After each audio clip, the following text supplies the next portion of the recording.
이어령의 한국인 이야기 27 히노마루 교실과 풍금소리. 너 학교에 들어갔다면서? 만나는 사람마다 반갑게 인사를 한다. 하루 사이에 모든 것이 달라진 것이다. 그런데 누구도 학교란 말이 무슨 뜻인지 가르쳐주는 사람은 없었다. 선생님까지도 쓸데없는 거 알려고 하지 말고 가르치는 거나 열심히 공부하라고 말씀하신다. 학교는 왜 학교라 부르고 서당은 왜 서당이라고 하는지, 그 말뜻을 알려고 하는 것이 어째서 쓸데없는 짓이란 말인가?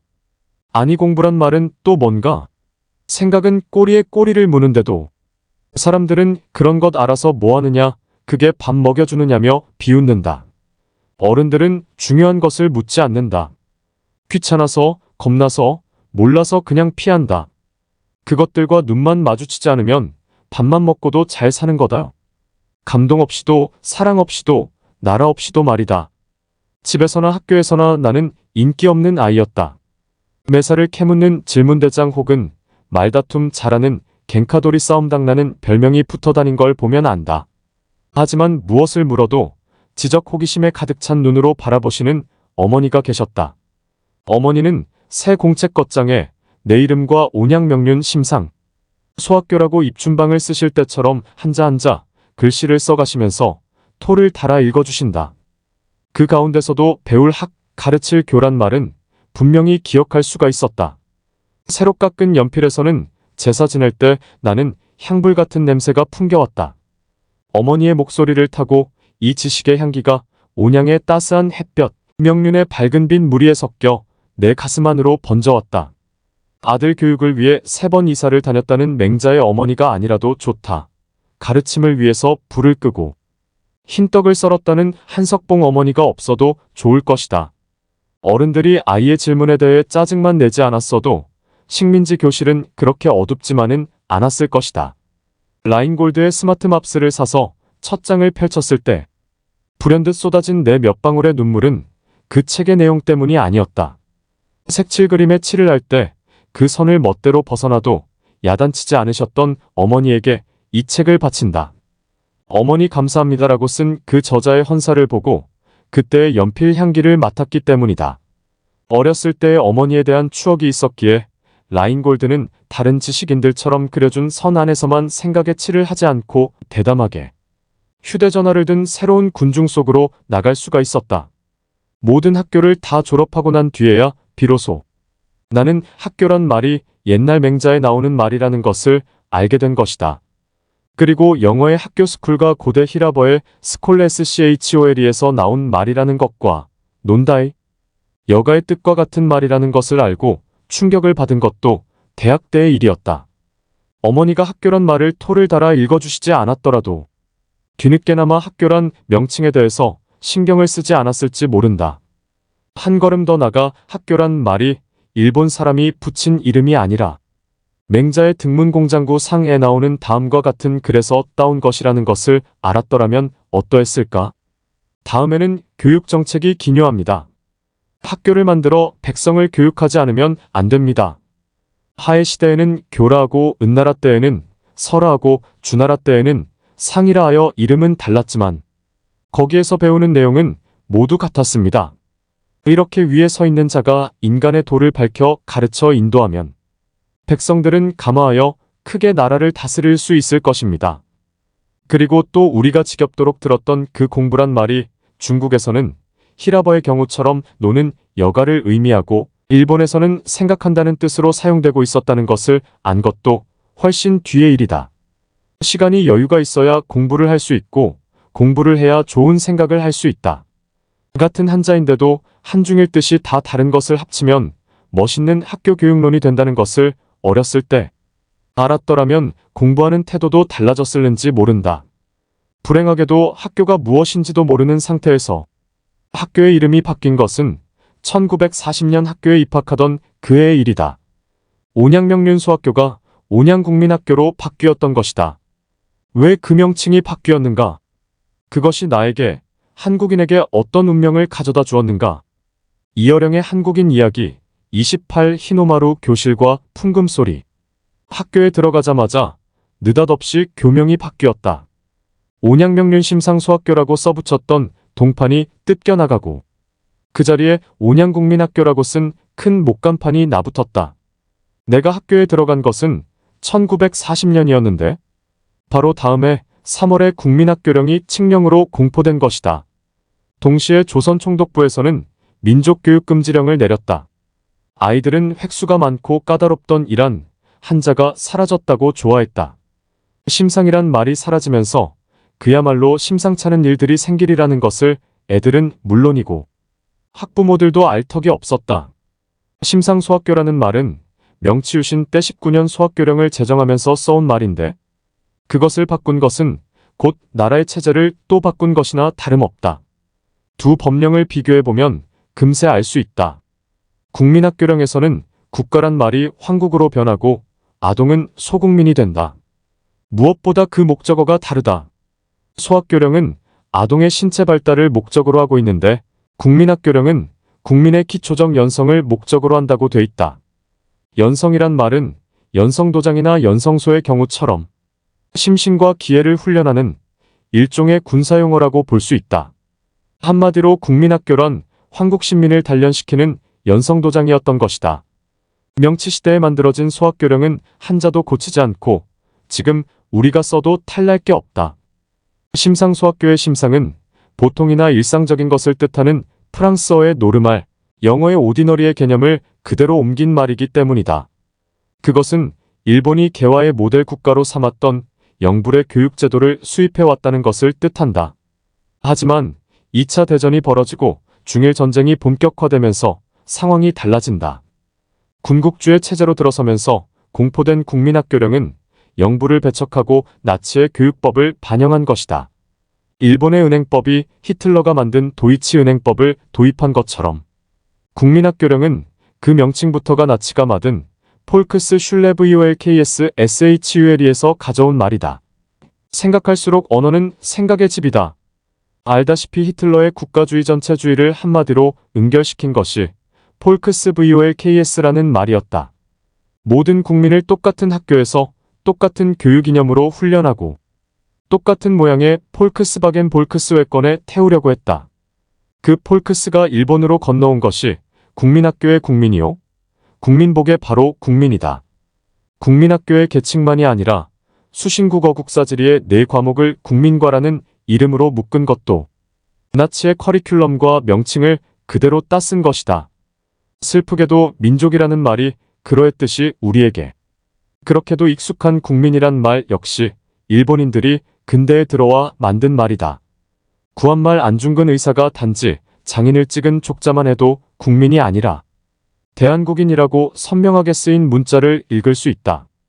그러고 보면 같은 식민지 시대에 살던 한국인들이라고 해도 심상소학교를 나온 사람과 국민학교를 나온 사람들은 서로 다른 한국인이라 할 수 있고 일제 36년이라는 말도 국민학교 이전과 이후로 나누어 불러야 옳다. 수백 년 내려온 서당과 향교가 학교란 말로 바뀌었을 때에도 그리고 심상소학교가 국민학교로 다시 바뀌던 때에도 한국인의 관심은 역사는 그냥 강물처럼 흘러갔다. 아니다. 일본으로부터 해방이 된 뒤에도 우리는 국민학교라는 말을 그대로 썼다.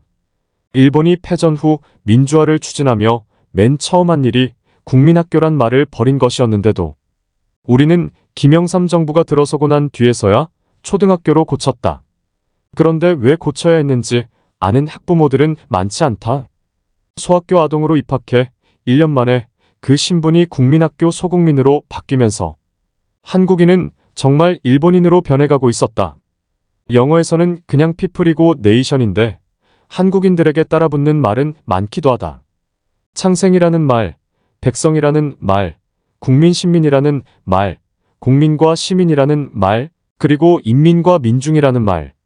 말이 바뀔 때마다 찢기고 피투성이가 되고 가위에 눌리면서 살아야 한다. 이어령의 한국인 이야기 29 히노마루 교실과 풍금소리. 말은 무섭다. 문자는 더욱 무섭다. 귀신이 어둠 속에서 통곡할 정도로 무섭다. 같은 사람인데도 한국인이라고 할 때와 한국 사람이라고 할 때 그 느낌은 달라진다. 한국인 이야기를 한국국민 이야기라고 했다면 국민교육헌장과 같은 이야기가 될 것이고 국민이란 말 대신 시민이나 민중이라고 했다면 인민이란 말처럼 혁명에 과격한 이야기가 되었을지 모른다. 왜냐하면 국민해방, 국민혁명이라는 말은 들어본 적이 없으니 말이다. 더 이상 말하지 말자. 아직 나는 초등학교 단계에서 한국인 이야기를 쓰고 있기 때문에 그 눈높이에 맞춰 말과 문자가 얼마나 힘이 센가를 이야기하겠다. 내 바로 앞 세대만 해도 천자문으로부터 일생을 시작했다. 서당에 들어가는 첫날 배우는 것이 하늘 천땅지다. 서당계 3년에 풍어를 읊는다고. 춘향전에 나오는 방자도 천지현왕의 천자문 첫 구절쯤은 외울 줄 안다. 그런데 국민학교에서 내가 배운 글자는 가나였다. 아카이 히노마루노 아타. 아카이는 붉은색이고 히노마루는 해의 동그란 모양을 이르는 말이라고 했다. 여기까지는 천자문과 별로 다를 게 없다. 하늘 대신 해가 있고 검고 노란색이 붉은색으로 바뀐 정도다. 그런데 마지막 하타에서 모든 것이 뒤집힌다. 하타는 깃발이란 뜻으로 붉은 해는 하늘이 아니라 일장기 위에 그려진 태양이었던 것이다. 붉은 해는 천황가의 원조인 아마데라스 오미카미 하늘을 비추는 태양의 여신다. 이 땅에서 제일 높은 것이 황제인데 일본의 천황은 하늘까지 다스리는 존재라 하여 하늘 천자가 붙어 있는 것도 그 때문이다. 손바닥으로 하늘을 가리라라는 말이 있지만 실제로 그들은 일장기로 하늘을 가려 자기 것으로 만들었다. 단순한 식민지 교육이 아닌 것이다. 히노마루노 하타를 배운 아이들에게 내일 뜨는 아침에는 천황의 것, 아마데라스 오미카미가 뜨는 것이다. 일본이란 나라 이름부터가 해의 근본에서 온 말이다. 말은 무섭다. 문자는 더 무섭다는 말이 무엇인지를 알겠다. 대정 8년에 일본 문부성에서 발행된 소학교 국어책 1권에는 첫 장에 딱 두 글자 꽂다. 인류보다 먼저 지구에서 살았던 네안데르탈인들도 죽은 자에게 제물로 바쳤다는 그 꽃이다. 그런데 사파는 그냥 꽃이 아니라 벚꽃이다. 일본말에 하나 꽂는 그냥 꽃이 아니라 벚꽃을 뜻하는 경우가 많다. 부시가 아니면 사람이 아니요. 사쿠라 벚꽃가 아니면 꽃이 아니라는 에도 시대의 관념을 강화해 하나를 하타로 바꿔놓은 것이 내가 처음 배운 글자요. 그 일장기였던 것이다. 천지현황을 외우는 서당 아이들이 중화의 이념을 일평생 몸에 달고 다니는 것처럼 히노마루노 하타를 외우는 국민학교 아이들은 야마토의 천황주의에 못 박혀 세상을 살아가야 하는 것이다. 그래서 천자문을 배운 아이들은 파란 하늘을 보고도 하늘을 검다고 하고 초록색 초원을 보면서도 땅을 노랗다고 한다. 그리고 아카이 히노마루 붉은 일장기를 배운 아이들은 해를 그리라고 하면 동그라미에 빨간 칠을 한다. 그걸 보면 서양 아이들은 기절을 한다. 예외 없이 주황색을 칠해오던 아이들이니까. 일장기의 붉은 해와 청천백일기의 하얀 해가 혈전을 벌인 것이 청일전쟁이다. 천지든 태양이든 제 눈으로 보고도 그것이 딴 색으로 보이는 것은 그게 자연색이 아니라 이념의 색들이었기 때문이다. 천지현황의 검은색과 노란색은 음양오행의 이념에서 나온 색이고 일장기의 붉은색과 청천백일기의 흰색은 근대의 국가 이데올로기가 낳은 빛이었다. 여간 주의하지 않으면 주위의 이념 색에 가려 자연색을 볼 수 없는 눈뜬 장님이 된다. 금붕어는 노랗지 않은데도 귀한 물고기라는 뜻에서 황금자가 붙었다. 그래서 빨간 붕어를 보고서도 우리는 금붕어라고 한다. 3학년 때였던가 유리 조각에 그 이름을 묻히고 개기일식을 보면서 나는 처음으로 이념의 해가 아닌 물리적인 해를 볼 수 있었다. 조금씩 까맣게 침식되어가며 죽어가는 태양. 해가 이데올로기의 깃발 속으로 들어오면 일식처럼 암흑이 되어 죽는다는 슬픈 진리를 보았다. 물론 무의식 속에서 말이다. 이어령의 한국인 이야기 30 히노마루 교실과 풍금소리. 히노마루의 장기가 걸린 어두운 교실보다는 역시 환한 운동장이 좋았다. 햇빛이 쏟아지는 눈부신 마당에는 철봉대가 늘어서 있고 한 구석에는 씨름할 수 있는 모래밭도 있었다. 몇백 년 묵었다는 팽나무에는 아침 저녁으로 새들이 모여와서 우짖는다. 하지만 운동장에 나가도 히노마루의 깃발은 그림자처럼 따라다닌다. 교정에서 제일 높은 것이 국기계양대의 황금빛 깃봉이었으니까. 담쟁이 너머로 보이는 설화산 봉우리도 일본의 후지산변을 닮았다 했고 참새들도 학교 마당에 들어오면 스즈메라고 한다. 스즈메는 일본말로 참새를 뜻하는 말이었지만 타금 하나만 빼면 군대가 행진하는 스스메와 음이 같아진다. 그래서 히노마루노 하타를 배우고 나면 반자이만세라는 말과 헤이타이 상병정님 스스메 치테치테 타토타 테테 타테다 의 주문 같은 말을 읊게 된다. 병정들이 나팔을 불며 행진하는 것을 머리에 떠올리면서 그래, 정말 군대의 행진곡 소리가 운동장에 울려 퍼지면 운동회가 열린다. 뭐니뭐니 해도 가슴을 울렁이게 하는 것은 역시 수백, 수천의 그 만국기였다. 빛깔과 모양이 제각기 다른 만국기는 어떤 하나의 깃발보다도 아름답게 휘날린다. 히노마루도 그 깃발의 물결 속에 파묻힌다. 세계에서 첫째가는 국기가 히노마루라고 가르쳤다. 서양 사람들이 탐내어 많은 돈을 주고 사가려 했지만 실패했다는 것이다. 학교 괴담이 아니라 이모토 준지의 국기와 히노마루란 책에도 수록된 국가급 괴담이다. 1874년 봄 영국이 당시 500만 원을 주고 데라시마 외무장관에게 교섭을 해왔다고 역사적 사건인 것처럼 기록하고 있다. 국기는 배추장수처럼 사고 파는 게 아니다. 못생겨도 자기 자식처럼 끌어안고 사는 것이 국기니까. 운동회를 열띠게 하는 홍기와 백기를 보면 안다. 아무 무늬도 그림도 없는 단지 붉은색과 흰색으로 구분된 것인데도 아이들은 그 깃발을 위해 목숨이라도 바칠 듯이 줄다리기를 하고 다른 박질을 하고 기마싸움과 봉 쓰러뜨리기를 했다. 무엇보다 대표 선수들이 나와 100m 릴레이 경주를 할 때는 자기 편 응원을 하느라 목이 터진다. 자기 편이라고 하지만 갑자기 그리고 우연히 홍군 백군으로 나뉘어진 집단일 뿐이다. 그렇지만 일단 홍군이 되거나 백군이 되면 저마다 머리에 그 색깔에 맞는 하지마키 머리띠를 두르고 무한질주를 시작한다. 운동장은 미치고 관전하는 학부모까지도 깃발 속으로 휘말린다. 홍군 이겨라. 백군 이겨라. 그것을 일본말로는 아카가테, 시로가테라고 한다. 형이 홍군이고 아우가 백군이면 형제인데도 결사적으로 싸운다. 조금 전까지 어깨동무를 하던 단짝이라도 기의 색깔이 다르면 적이 된다. 반대로 낯선 얼굴이라도 색깔이 같으면 손에 손잡고 힘을 합친다. 아주 오랜 옛날부터 그랬다. 마을이 동서로 나뉘어 석전을 벌이고 있을 때 아들은 반대 마을의 아버지를 향해 돌을 던졌다. 노인이 그 광경을 보고 패륜이라고 꾸짖자 청년은 대답한다. 나는 아버지에게 돌을 던진 것이 아니라 싸워 이겨야 하는 반대편 사람에게 돌을 던진 것뿐이라고. 축제 공간에서 벌어지는 홍군 백군의 놀이 원리를 정치적 이데올로기나 국가의 이익으로 이용한 것이 바로 일본의 히노마루며 소비에트의 붉은 깃발이다.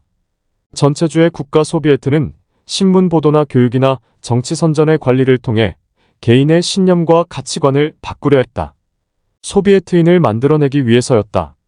그래서 스탈린 경찰에 자기 부모를 고발한 소년 바빌 모로조프는 오랫동안 정부로부터 위대한 영웅으로 칭송받게 됐다. 이 인용문을 그대로 일장기가 걸린 교실에 가져와도 누가 부정할 것인가? 히노마루가 걸려있는 교실에서 그리고 만국기가 걸려있는 운동회 마당에서 나는 베네딕트 앤더슨이 상상의 공동체라고 불렀던 내셔널리즘의 꼬리를 밟고 있었던 것 같다. 그래서인가 애국가가 연주되고 태극기가 개양될 때 시상대 위에서 눈물을 흘리는 우리 자랑스러운 금메달리스트를 보면서 함께 눈물을 짓다가도 섬뜩한 생각이 스친다. 히노마루 교실의 트라우마가 된 살을 건드리는 것처럼 되살아나기 때문이다. 이어령의 한국인 이야기 30일 히노마루 교실과 풍금소리. 국민학교 2학년이 되던 해였다. 미나미 일본 총독은 황민화 교육을 강화하라는 훈시를 내렸다. 한반도를 중일 전쟁의 병참기지로 만들기 위해서는 고쿠고 조요의 강력한 정책이 필요했기 때문이다. 일본말로 고쿠고는 국어, 조요는 상용을 의미하는 말이다. 이미 국어는 한국어가 아니라 일본어를 가리키는 말이 된 지 오래였다. 천방지축이던 아이들이 무엇을 알았겠는가. 고쿠고 조요의 바람은 오히려 히노마루 교실에 새바람을 일으켰다. 선생님은 도장이 찍힌 우표 크기만 한 딱지를 10장씩 나눠주시며 말했다. 오늘부터 고쿠고 조요 운동을 실시한다. 조선고 한국말을 쓰면 무조건 후타딱지라고 말하고 표를 빼앗아라. 표를 많이 빼앗은 사람에겐 토요일마다 상을 주고 잃은 애들은 변소 청소를 한다. 그리고 꼴찌는 노코리벤 교방과 후 수업로 집에 보내지 않을 것이다. 선생님 말이 끝나자 환성과 비명소리가 엇갈렸다. 처음엔 서로 쉽게 빼앗고 쉽게 빼앗겼지만 시간이 갈수록 전쟁은 힘겨워졌다. 조생고를 쓰는 애들은 차차 줄어들고 일본말이 서툰 애들은 아예 입을 다물었다. 대일본 제국이 코올리게 애들을 상대로 펼친 상호감시와 당근채찍의 잔꾀는 들어맞는 듯 했다. 이윽고야 라고만 해도 후타를 빼앗겼다. 일본말로는 오이 라고 해야 한다. 애들은 똥침을 먹여 아얏 소리를 내게 하고는 후타를 빼앗기도 했다. 혹은 화장실 뒤에 숨어 있다가 소리를 질러 놀란 아이들이 아이구머니 소리를 내도록 하는 전략도 썼다. 아이구머니는 조생고가 아니라고 하면 선생님에게 심판을 받으러 간다. 센세이 아이구머니가 니온고 데스카, 조생고 데스카? 선생님, 아이구머니가 일본말입니까? 한국말입니까? 아이들은 위급할 때 외치는 소리도 일본말과 한국말이 다르다는 것과 아이구머니라는 아무 뜻도 없는 비명소리가 어머니를 찾는 말이라는 것을 비로소 알게 됐다. 고쿠고조요의 역풍이 불기 시작한 것이다. 아무리 강요해도 비명소리까지 일본말로 할 수 없다는 것과 3살 때 배운 배꼽말은 결코 어떤 힘으로도 지울 수 없다는 것을 배운 것이다. 아무리 일본말을 잘해도 양호실에 가서 배가 쌀쌀 아프다는 말은 죽었다. 깨어도 일본말로는 할 수 없다는 것도 깨닫는다. 그래서 쌀쌀이라는 말을 일본말로 고메고메라고 한다는 조롱 섞인 농담도 유행했다. 일본말로 쌀은 고메니까 쌀쌀 아프다를 고메고메 이타이라고 할 수밖에 없다는 것이다. 그리고 또 난도아이나 푸이푸이푸이토 창고수라는 아무 의미 없는 해리포터 같은 주문들이 아이들 입을 타고 삽시간에 전국으로 나돌았다. 고쿠고조요의 후타는 일본말도 한국말도 아닌 그 주문 앞에서는 한낱 휴지로 바뀌고 만 것이다. 후타가 모자라는 아이들은 필통을 열어 연필 삼각자 고무 같은 것과 거래를 했다. 표가 남는 아이들은 어느새 고쿠고조요의 상으로 받는 병뚜껑 같은 별 볼일 없는 배지보다는 몽당 연필이 낫다는 실리주의를 알게 된 것이다. 약발이 끊어지자 선생들의 탄압도 거세져 매일 교무실에서 호출이 떨어졌고 당시 시오이 일본 교장은 전교생 앞에서 고쿠고조요 상을 시상하기도 했다. 토요일 방과 후 담임선생은 나와 구마곰이란 뜬을 교실에 남으라고 했다. 담임선생은 파랗게 질려있던 나에게는 시험지 답안을 꺼내주고는 채점을 하라고 했고 구마에게는 또 꼴찌를 했으니 선생님이 돌아올 때까지 무릎 꿇고 손을 들고 있으라고 했다. 그리고 나보고 잘 감시하라고 말하고는 밖으로 나가셨다. 원래 구마의 별명은 곰퉁이였지만 고쿠고조요가 실시된 뒤부터 별명도 구마곰로 바뀐 것이다. 덩치는 우리 반에서 제일 컸지만 하는 일이 둔해 일본말도 가장 서툴렀다. 아이들은 표를 빼앗으려고 늘 상어 떼처럼 이 아이의 주변을 맴돌았다. 집에는 할아버지만 있어서 빨리 돌아가야 하니까 제발 표를 뺏지 말라고 조생고로 애걸하다가 다시 또 표를 빼앗기는 아이였다. 한참 동안 빈 교실에서 나는 채점을 하고 있었고 구마는 선생님이 나가셨는데도 두 손을 든 채 천장 쪽을 올려다보고 있었다. 구마야, 후타라고 말하지 않을 테니 손 내리고 한국말을 해도 돼. 그러자 덩치만큼이나 큰 구마의 눈물방울이 마룻바닥에 뚝뚝 떨어졌다. 그때 갑자기 어느 교실에선가 풍금 소리가 들려왔다.